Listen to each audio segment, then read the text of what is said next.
उसी रहस्य को बताने के लिए परमात्मा परमेश्वर पूर्ण ब्रह्म, जिनका वास्तविक नाम कबीर देव है, कबीर देव, हम उसको कबीर साहब कहते हैं, कबीर परमेश्वर कहते हैं, वो परमात्मा स्वयं अपने सतलोक स्थान से, उस सनातन परम धाम से, जहाँ जाने के बाद फिर प्राणी जन्म मृत्यु में कभी नहीं आता, तो वो परमात्मा स्वयं वहाँ से चलकर गति करके आते हैं अपनी प्यारी आत्मा को, जो अच्छी आत्माएं हैं, जो ज्ञान ग्रहण करने योग्य होती हैं, उनको आकर के वो ज्ञान बताते हैं और उसको अपने से पूर्ण परिचित करा के फिर उस तत्व ज्ञान के प्रचार के लिए उसको पुनः उसी बॉडी में, शरीर में भेज देते हैं। तो आज का जो समागम है ये उसी उपलक्ष्य में, उसी खुशी में मनाया जा रहा है कि परमात्मा ने उस गूढ़ रहस्य को बताने के लिए, जो वेद और सदग्रंथों में, गीता जी में जो गूढ़ रहस्य छुपे हुए हैं, उनको बताने के लिए परमेश्वर स्वयं ही धरातल पर अवतरित हुए, सह शरीर आए। ये वो शुभ महीना है, ज्येष्ठ मास, और ये आने वाली जो पूर्णमासी है अभी 4 दिन बाद, यानी 15 जून की, ये वो शुभ दिन है कि वो परमेश्वर कलयुग में सतलोक से चलकर, सनातन परमधाम से चलकर गति करके सह शरीर आए और भारतवर्ष की पवित्र भूमि काशी शहर में एक लहर तारा नामक तालाब में विकसित कमल के फूल पर वो पूर्ण परमात्मा एक नवजात शिशु रूप धारण करके विराजमान हुए। ब्रह्म मुहूर्त, सूर्य उदय होने से लगभग 1.5 घंटा पूर्व के समय को ब्रह्म मुहूर्त कहते हैं। उसी समय एक अष्टानंद नाम के ऋषि, वो वहाँ लहर तारा तालाब पर एकांत स्थान देखकर स्नान करते थे, और जैसा भी उनके पूज्य गुरुदेव स्वामी रामानंद जी ने जो साधना करने को बता रखा था, वह कुछ देर बैठकर वो सुबह सुबह भगवान का चिंतन भी किया करते थे। स्वामी अष्टानंद जी अपनी साधना करने की तैयारी में थे, स्नान कर चुके थे, आंखें खुली थी और ज्ञान मुद्रा में विराजमान थे। उन्होंने क्या देखा कि आकाश से एक प्रकाश पुंज आ रहा है। प्रकाश का एक गोला सा आता नजर आया। ज्यों ही ऋषि जी ने उसको ध्यान से देखना चाहा, अष्टानंद जी की आंखें चुंधी आ गई। वो उस तेज को, उसकी चरम दृष्टि सहन नहीं कर सकी, आंखें बंद हो गई। आंखें बंद हुई तो क्या देखा, उसमें एक नवजात शिशु का रूप दिखाई दिया। जैसे हम सूर्य की तरफ देखते हैं, हमारी ये चरम दृष्टि आंखें नहीं देख पाती, हम आंखें बंद कर लेते हैं या दूसरी साइड में कर लेते हैं, नीचे को कर लेते हैं, तो उसमें सूर्य दिखाई नहीं देता, सूर्य का आकार दिखाई देता, सूर्य का प्रकाश दिखाई नहीं देता, केवल सूर्य का आकार दिखाई देता है, एक गोला सा नजर आता है। इसी प्रकार अष्टानंद जी परमेश्वर के उस तेज पुंज को नहीं देख सके। पहले तो उसने देखा कि प्रकाश का कोई गोला सा आ रहा है, फिर आंखें बंद की, फिर दूसरी साइड किया, फिर इधर किया, क्या देखा कि वो नवजात शिशु का वो प्रकाश रहित रूप दिखाई दे रहा है। जैसे सूर्य को देखने के उपरांत उसका प्रकाश रहित आकार दिखाई देता है। और क्या देखता है अष्टानंद जी के वो प्रकाश एक कमल के फूल पर एकत्रित और अदृश्य हो गया। अंधेरा सा था, वो देख नहीं सका, लेकिन इतना तेज प्रकाश अपने आप गति करके आ रहा था, इससे वो अचंभित बहुत हुआ।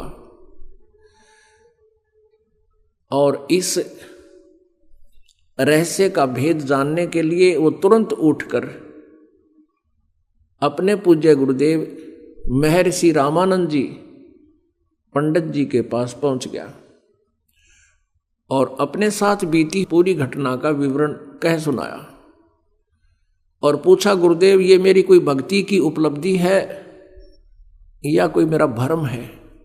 ये कोई स्वप्न भी नहीं कह सकते, क्योंकि मैं जागृत और खुली आंखों देख रहा था।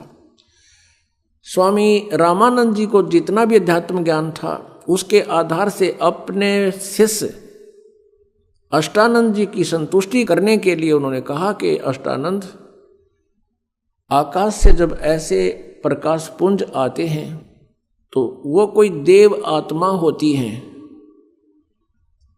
और स्वर्ग लोक से आते हैं, यहाँ किसी माँ के गर्भ में वो प्रवेश करेंगे और फिर जन्म लेंगे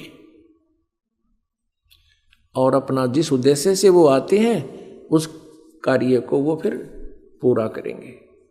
ऐसे लक्षण महापुरुषों के अवतरित होने के होते हैं। अब जैसा भी उस ऋषि को ज्ञान था, अपने शिष्य को संतुष्ट कर दिया और कहा कि अष्टानंद, तेरी कोई भक्ति की उपलब्धि नहीं है। उधर से क्या हुआ कि एक गौरी शंकर और सरस्वती नाम के पति पत्नी ब्राह्मण थे। भगवान शिव जी के बहुत उपासक थे, कट्टर समर्थक थे, इष्ट रूप में उन्हीं को मानते थे, अन्य किसी देव को वो पूज्य नहीं मानते थे। और निस्वार्थ वो भगवान शिव की कथा सुनाया करते थे, महिमा सुनाया करते थे। जो भी पैसा उनके पास आ जाता था कथा करते समय, तो अधिकतर वो धर्म में लगाया करते थे। उनका कोई संतान नहीं थी, विवाह को लगभग 20-25 वर्ष हो गए थे, उनके कोई संतान नहीं थी और संतान की चाह उनके हृदय में बहुत घनी थी। रह रहकर भगवान शिव जी से प्रतिदिन प्रार्थना किया करते थे। कुछ दिनों के बाद क्या हुआ कि जो काशी के अन्य ब्राह्मण थे, जो जनता से पैसे लेकर के उनको गुमराह करके पैसे ऐंठा करते थे, उनको लगा कि जो गौरी शंकर है ये निःशुल्क और निस्वार्थ भाव से जनता को कथाएं सुनाता है और काशी के लोगों की अधिक आस्था इस गौरी शंकर में होती जा रही है। इस कारण से वो ईर्षा किया करते थे, लोगों को कहा करते थे कि ये गलत है, ये झूठी कथाएं सुनाता है, उसमें बहुत से दोष निकालते थे। दूसरी तरफ मुसलमान बहुसंख्या में बनारस में थे, वो भी इस बात से परिचित थे कि काशी के अन्य पंडित गौरी शंकर से ईर्षा रखते हैं, वो इनके साथ नहीं है।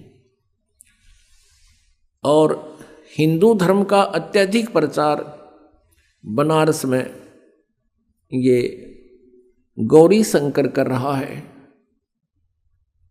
ये शिव जी का पुजारी है।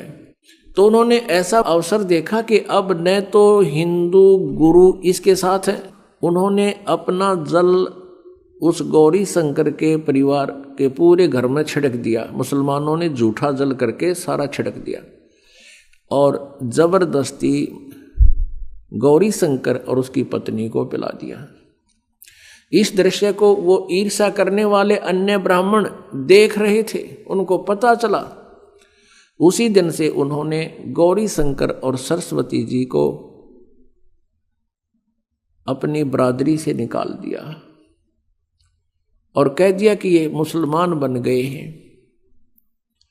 इन्होंने झूठा पानी पी लिया है, जबकि उनको बाई फोर्स पिलाया गया था। अब ऐसी स्थिति में गौरी शंकर ने मुसलमान धर्म को स्वीकार कर लिया, क्योंकि हिंदुओं ने उनका बहुत विरोध कर दिया और गंगा में स्नान करना भी बंद करवा दिया कि अब ये मुसलमान हो गया, ब्राह्मण नहीं रहा, हिंदू नहीं रहा। अब गौरी शंकर का नाम बदलकर नीरू रख दिया मुसलमानों ने, और सरस्वती का नाम नियामत रख दिया, उसको नीमा कहने लगे, और नीरू का नाम नूर अली रख दिया, उसको नीरू कहने लगे। लहर तारा नामक तालाब की स्थापना कैसे हुई? वो एक बहुत बड़ा गड्ढा था, लगभग सैकड़ों एकड़ में झील थी, और गंगा का पानी लहरों के द्वारा ओवरटेक होकर, ओवरफ्लो होकर,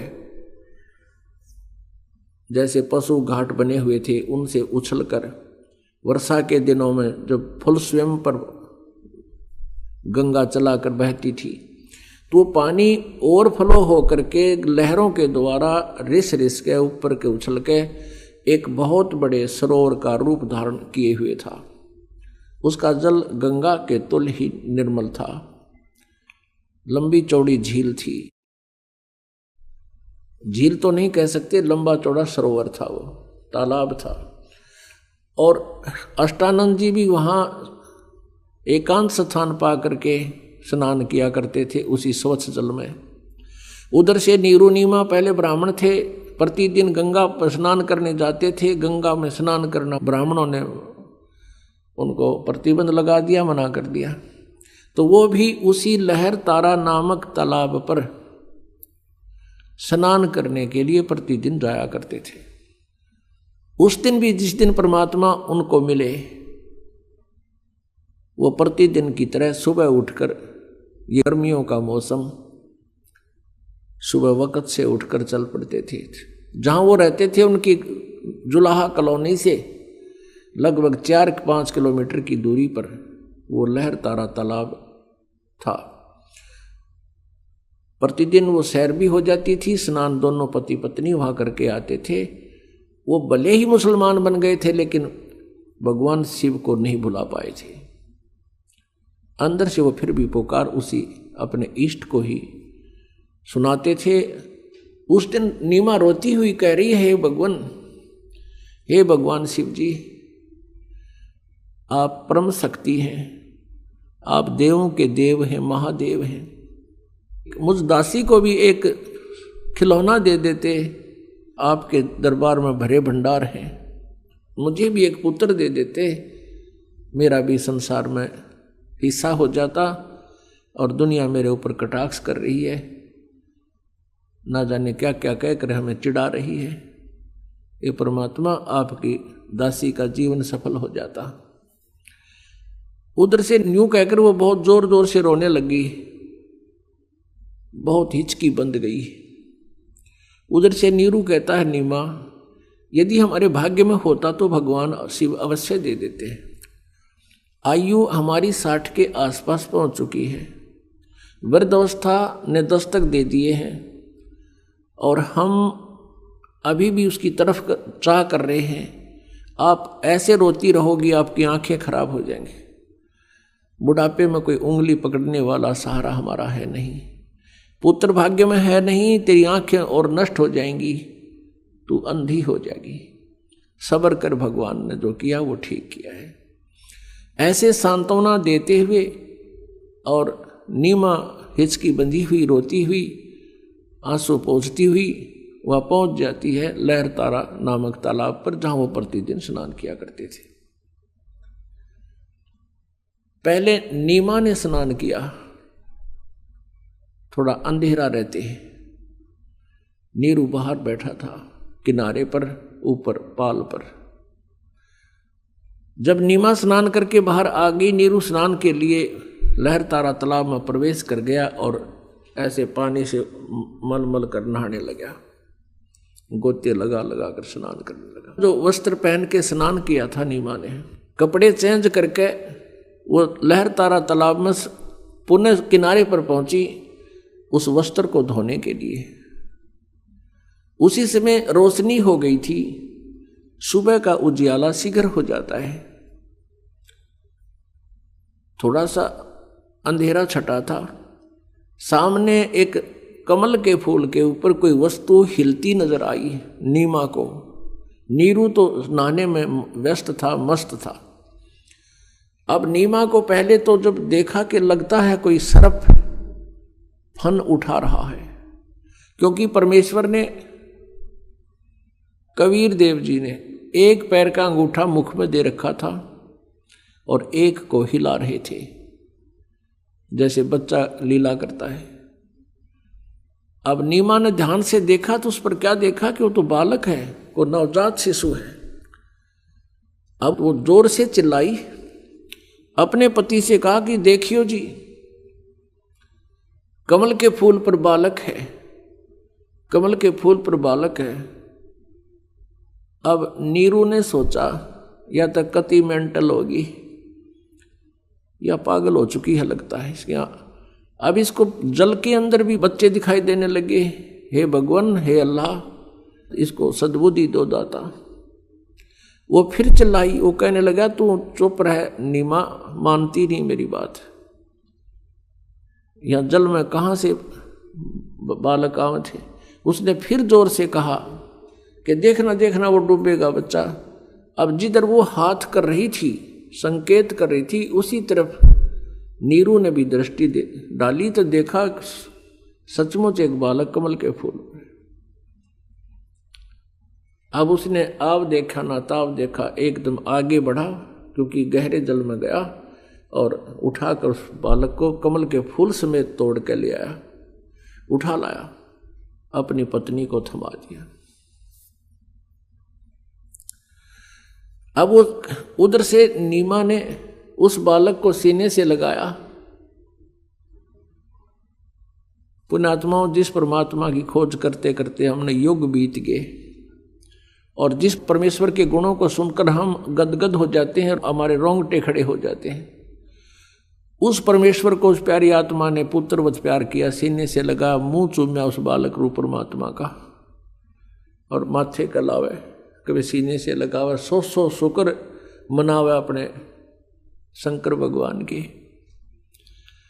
अब जो सुख उस माई ने होया होगा उस भगवान के टच करने से, स्पर्श करने से, उसका अंदाजा नहीं लगाया जा सकता। हम उनके नाम से इतने गदगद हो जाते हैं, उस मालिक का गुणगान सुनकर ही हमारे रोंगटे खड़े हो जाते हैं। उस माई ने जिस परमात्मा की चाह है, सर्व सृष्टि रचनहार है, और उस मालिक को सीने से लगाया, उसको कितनी खुशी और कितना उसके शरीर के अंदर रोमांच हुआ होगा। उस सुख को वो माई ही वर्णन कर सकती है। उधर से नीरू ने सोचा कि पहले तो हम हिंदू थे, मुसलमान बना दिए, हिंदुओं से संपर्क रहा नहीं, मुसलमानों से अभी हमारी इतनी जानकारी नहीं, हमारे साथ कोई साथी नहीं है। और यदि हम इस बालक को लेकर जाएंगे और जनता को बताएंगे कि कमल के फूल पर हमें मिला, कोई विश्वास नहीं करेगा।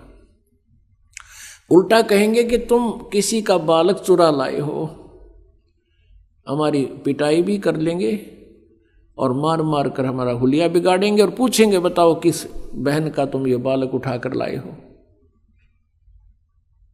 और हमसे बालक भी छीन लेंगे और नगर निकाला भी दे देंगे। ये सारा जुगाड़ सोच कर, सारे विचार लगा करके नीरू ने अपनी पत्नी से कहा, नीमा इस बालक को यहीं छोड़ दे, और उसको सारी स्थिति से परिचित करा दिया कि हमारे साथ ऐसा ऐसा हो सकता है। तो नीमा ने कहा, जी इस बालक ने ना जाने क्या जादू कर दिया मेरे ऊपर, मैं इसको त्याग नहीं सकती, मेरे बस की बात नहीं।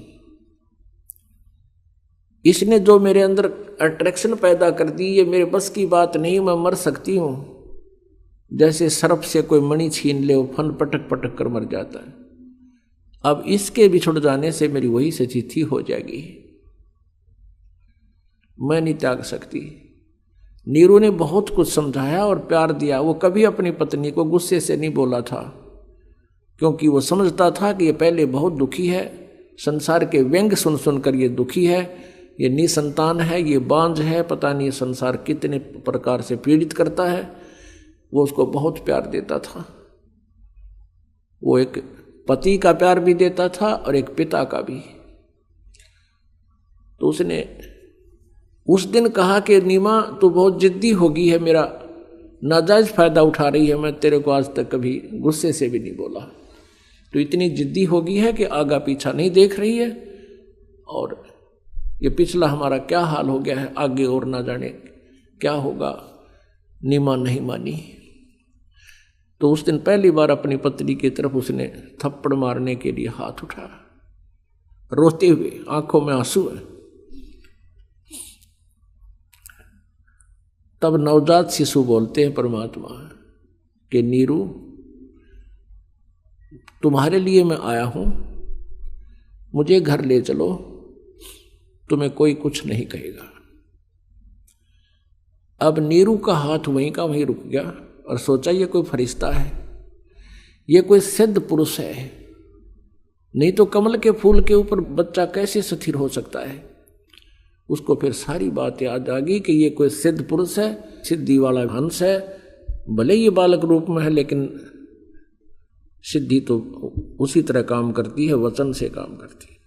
अब नीरू चुप करके आगे आगे चल पड़ा, पीछे पीछे उसकी पत्नी परमात्मा का शुक्र मनाते हुए और उस ओरिजिनल गॉड को साथ लिए हुए चल रही है, गोदी में लेकर चल रही है।